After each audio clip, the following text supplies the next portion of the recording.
大家好，你夜晚做運動係為咗健康，係咪？做完出晒汗，好攰，應該會瞓得特別好。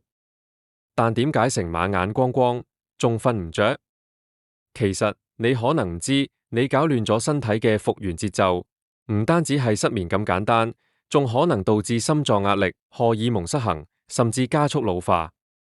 對香港好多中年人嚟講，日間返工忙到冇停手，夜晚先有時間做運動。但根據研究，超過60%中年人試過夜晚做完運動之後，反而瞓得更差。以為做多啲對身體好，原來時間唔啱，反而破壞緊你嘅健康。你嘅經驗又係點呢？可以喺下面留言同大家分享一下。最近 WHO 一項大型研究分析咗超過13000次運動記錄同400萬晚睡眠數據，結果發現夜晚做高強度運動，例如 HIIT、跑步、打波等，會導致入睡時間延遲，整體瞓覺時間縮短，仲有深層睡眠比例會下降，靜息心率偏高，第二日身體就會復原得差。點解會咁？關鍵就係人體嘅交感神經同副交感神經系統。當你做緊高強度運動時，身體會啟動交感神經，即係戰鬥或逃跑模式，令到心跳加快、體溫升高，同埋腎上腺素分泌、皮質醇飆升，令你嘅身體維持喺備戰狀態，根本未預備休息入眠。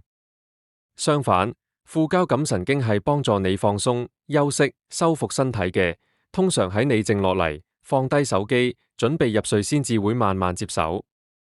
你夜晚做完劇烈運動，副交感神經未得返主導權，點可能會瞓得好？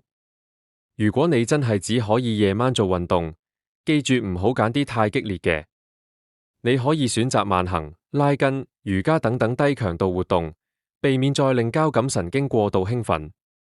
建議大家將劇烈運動安排喺日頭，最好係朝早至黃昏之間完成，瞓前至少4至6小時內避免做高強度訓練。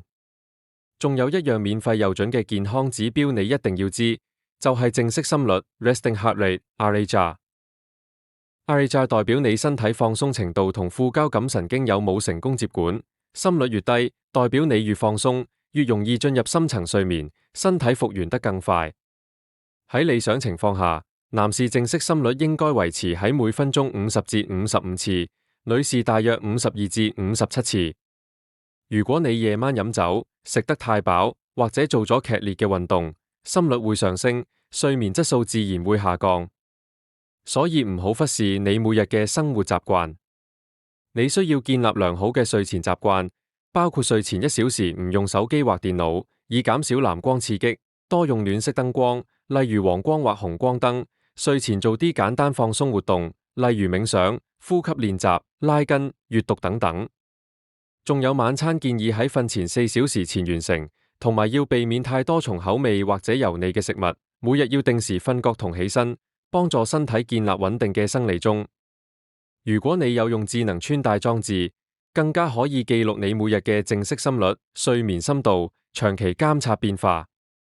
總括來講，夜晚做運動唔係唔得，重點係要識得安排時間，調整強度，配合健康生活習慣，同埋監察你嘅身體狀態。今晚開始，俾你自己一個機會，好好瞓返晚覺。記得訂閱 EGA 健瘦體適能頻道，我哋會繼續為中年朋友帶嚟最實用嘅健康資訊，陪你一齊打造長壽又高質素嘅人生。